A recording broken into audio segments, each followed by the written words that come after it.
اور میرے دل میں اسلام کی محبت اس قدر زندہ ہے کہ جب میں مروں گا تو اور منکر نکیر مجھ سے سوال پوچھنے کے لیے آئیں گے نا، تو ویسے تو وہ سب سے سوال پوچھتے ہیں کہ من ربو کا، من نبیو کا، ما دینو کا، لیکن وہ میرے سچے اسلام پر عمل کرنے کی وجہ سے میرے چہرے کے اوپر اس طرح کا نور دیکھیں گے کہ وہ کہیں گے یار یہ نور تو ایسے ہی آدمی کے اندر ہو سکتا ہے جو مسلمان ہی ہو، یہ سچا مسلمان ہو، تو جب سچا مسلمان ہے تو اسے سوال کرنے کی کیا ضرورت ہے. یہ کہہ رہے ہیں جبی کے نور سے اسلام یا ہویدا ہے، کہہ رہے ہیں میرے ماتھے کے اوپر اتنا نور ہے جس سے خود بخود اسلام ظاہر ہو رہا ہے، نظر آ رہا ہے. جب اتنا واضح اسلام نظر آ رہا ہے میری جبین کے، میرے ماتھے کے نور سے، تو رہیں گے مجھ کو نکیریں دیکھ کر خاموش. تو منکر نکیر جب آئیں گے نا تو مجھے دیکھ کر خاموش ہو جائیں گے اور سوال کیے بغیر چلے جائیں گے. ٹھیک ہے آگے چلو. نہیں قرار زمانے کو ایک حالت پر، جو دو پہر ہوں میں نالا تو دو پہر خاموش. یہ تو ہم نے پڑھ لیا. آگے چلو آگے چلو.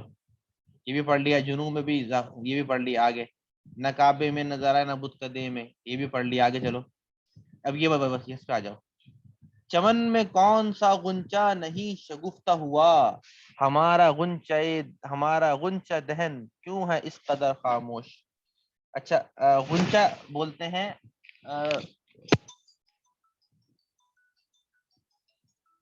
ایک منٹ یار فون آ رہا ہے.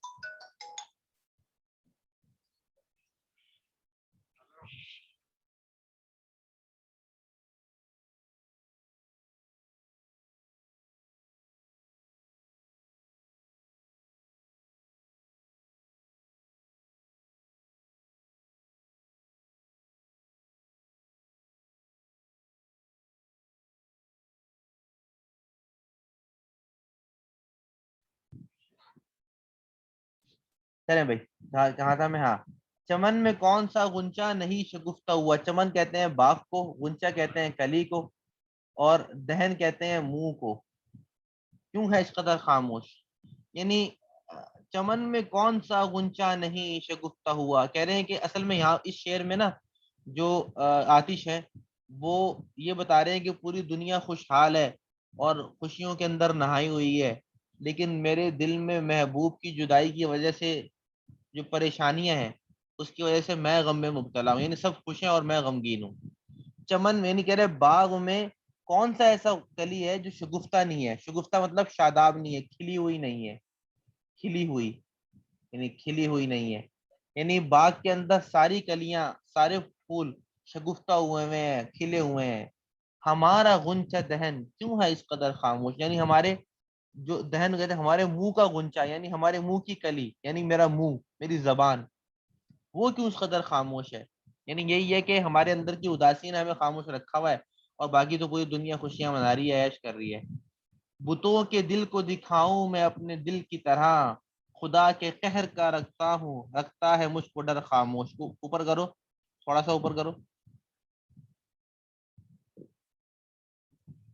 اوپر یعنی دوسرا یہ تو ہو گیا نا. نیکسٹ شیڈ لے کے آؤں. ہاں بتوں کے دل کو دکھاؤں میں اپنے دل کی طرح، خدا کے قہر کا رکھتا ہے مجھ کو ڈر خاموش. اچھا دکھاؤں ہے، اچھا میں دکھاؤں پڑھ رہا تھا، صحیح ہے.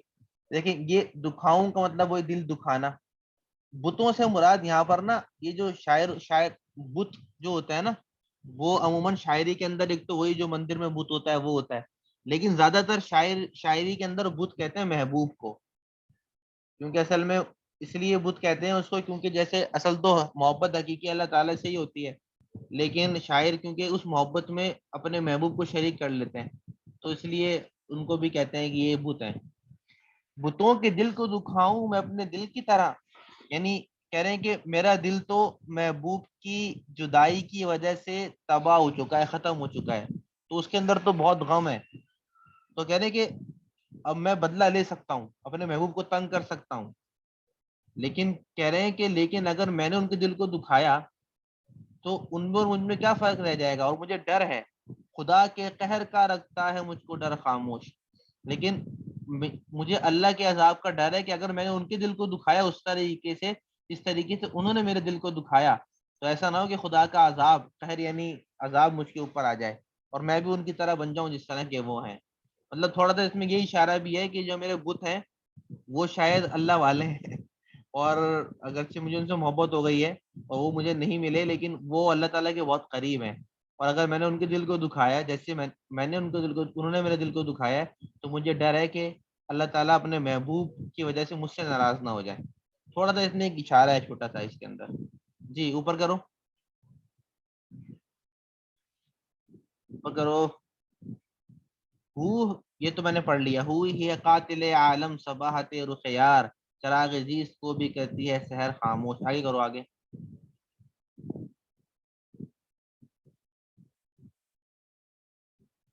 اچھا زبان کیلنے کا نقش منہ بھرائی ہے دھیان غنچہ کو رکھتا ہے مشت زر خاموش. دیکھو اس کے اندر یہ شعر ہے یہ تو میرے پاس بھی نہیں ہے.